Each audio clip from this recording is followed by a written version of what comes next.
तो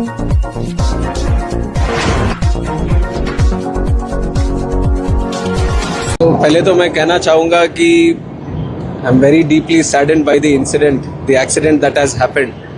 In fact, my heart is still very, very heavy with sorrow.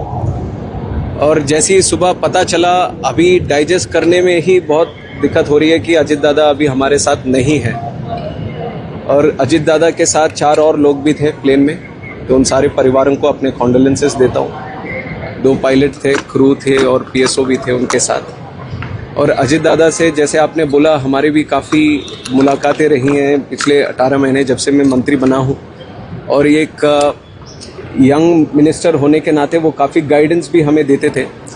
और काफ़ी बार महाराष्ट्र की चर्चा जब होती थी और मैं और मोहल भाई हम दोनों भी जब साथ में मिलते थे, तो काफ़ी अच्छी गाइडेंस, क्योंकि उनका जो एक्सपीरियंस रहा है पब्लिक सर्विस में, और ख़ास तौर पर जिस ग्रास रूट लेवल पे पब्लिक के साथ, खासकर गरीब लोगों के साथ जिस तरह वो खड़े रहे और उनके साथ जो उन्होंने काम किया, तो ये केवल हमारे लिए नहीं बल्कि पूरे महाराष्ट्र के लिए एक बहुत बड़ी लॉस है. और इर्रिपेरेबल लॉस है, इर्रिप्लेसेबल लॉस भी है. काफ़ी बार हमने जब उनसे बात करी तो हमें भी वो अनुभव मिला कि कितना वो प्रैक्टिकलिटी से और ग्राउंड रियलिटी से जुड़े हुए नेता है. इस तरह के नेता भी आजकल मिलना बहुत मुश्किल है.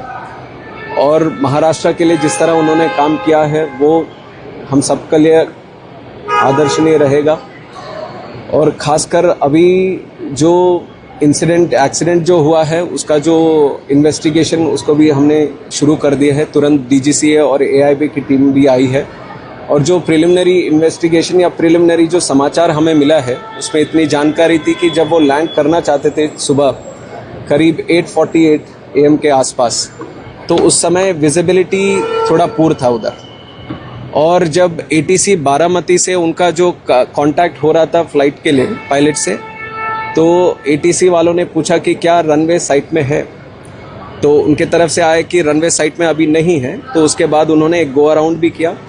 गो अराउंड करने के बाद फिर से एक बार कोशिश करी कि हमारे ATC से जो बारामती में जो FTO हैंडल्ड ATC है, उनसे वार्तालाप चल रही थी. तो उस समय जब दोबारा लैंड करने आए तब भी उनसे पूछा गया था कि विजिबिलिटी है कि नहीं रनवे का. तो उसके बाद पहले तो उनका समाधान नहीं आया, फिर उसके बाद आया कि विजिबिलिटी है. तो लैंडिंग क्लियरेंस जैसी ATC ने दिया, उसके बाद तुरंत देखा गया कि ये एक्सीडेंट हुआ है. बहुत दुखद घटना है.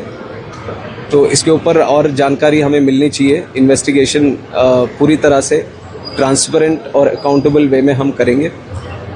बट उससे पहले तो मैं इतना कहना चाहूँगा कि ये बात बोलना कि अजित दादा अब नहीं रहे, उसके लिए बहुत बहुत बहुत दुख होता है. और मैं उनके जो प्यार करने वाले लोग हैं, कार्यकर्ता हैं और उनके परिवार के लोग हैं, उन सबके प्रति कंडोलेंसेस व्यक्त करता हूँ. Like I said, from the preliminary investigation, it looks like the visibility seems to be the issue. So unless we do a thorough investigation, we can't properly tell what has been the exact incident. But this is whatever the facts that I've said till now is the conversation between the ATC and the pilots. So कुछ committee वगैरह बिठाई जाएगी? AIB itself ही thorough investigation करने वाली एक संस्था है और उनके पास पूरी व्यवस्था है इस तरह की चीज़ों की जानकारी करने के लिए, और वो ऑलरेडी साइट पहुंच रहे हैं.